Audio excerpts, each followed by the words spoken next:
नमस्कार दोस्तों, आज के हमारे इस वीडियो में हम आपके लिए भाई बहन के पवित्र त्योहार रक्षाबंधन की एक बहुत सुंदर कहानी लेकर आए हैं।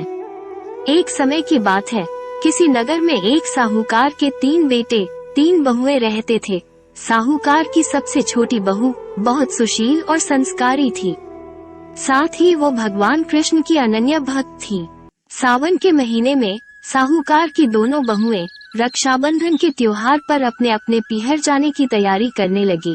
सुबह जल्दी उठकर घर का सारा काम करने लगी तो छोटी बहू ने पूछा, क्या बात है दीदी, आज इतनी जल्दी जल्दी काम क्यों कर रही हो? तो उसकी जेठानी बोली, कल रक्षाबंधन का त्योहार है, हम सभी को अपने अपने भाई को राखी बांधने अपने पीहर जाना है। तेरा तो कोई भाई नहीं है, तू क्या जाने रक्षाबंधन के त्योहार का महत्व, भाई बहन के रिश्ते का महत्व। छोटी बहू को ये बात बहुत बुरी लगी और वो भगवान श्री कृष्ण की प्रतिमा के समक्ष खड़ी होकर खूब रोई और बोली, यदि मेरा कोई भाई होता तो आज मैं भी अपने पीहर जाती। अगले दिन रक्षाबंधन का त्योहार था। सुबह सुबह उसके घर उसके दूर के रिश्ते का एक भाई आया और आकर साहूकार से बोला, ये मेरी बहन है, मैं इसके दूर के रिश्ते का भाई हूँ और इसी रक्षाबंधन के त्योहार पर अपने साथ अपने घर ले जाने आया हूँ। तब साहूकार का बेटा बोला, लेकिन इसका तो कोई भाई नहीं है, तुम कौन हो? उसके समझाने पर साहूकार और उसका बेटा मान गया और छोटी बहू को उसके साथ भेजने को तैयार हो गए। परंतु छोटी बहू के पति के मन में कुछ शंका थी। वो बोला, आप इसे ले तो जाइए, परंतु इसे वापस लेने मैं खुद आऊंगा। ऐसा कहकर उन्होंने छोटी बहू को उसके भाई के साथ रवाना कर दिया। रास्ते में चलते चलते छोटी बहू ने अपने भाई से कहा, भैया तुम इतने सालों तक कहाँ थे और पहले मुझसे रक्षाबंधन पर कभी राखी बंधवाने क्यों नहीं आए? तो उसका भाई बोला, बहन मैं 7 समुंदर पार परदेश में कमाने गया था। अब वो दोनों अपने घर पहुँचे तो घर में भाभी ने अपनी नंद का स्वागत किया, खूब आवभगत की। फिर उन्होंने रक्षाबंधन का त्योहार मनाया। ऐसे ही हंसी खुशी समय बीत गया। एक दिन छोटी बहू का पति उसे लेने उसके घर आया। महल जैसा घर और ऐशो आराम देखकर वो चकित रह गया।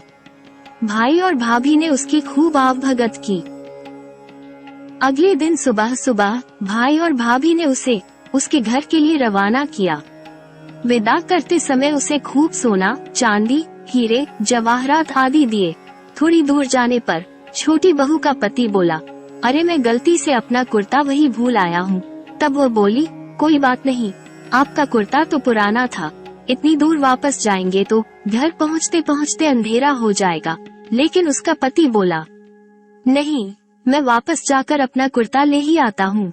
ऐसा कहकर वो दोनों उसके भाई के घर के लिए वापस रवाना हुए।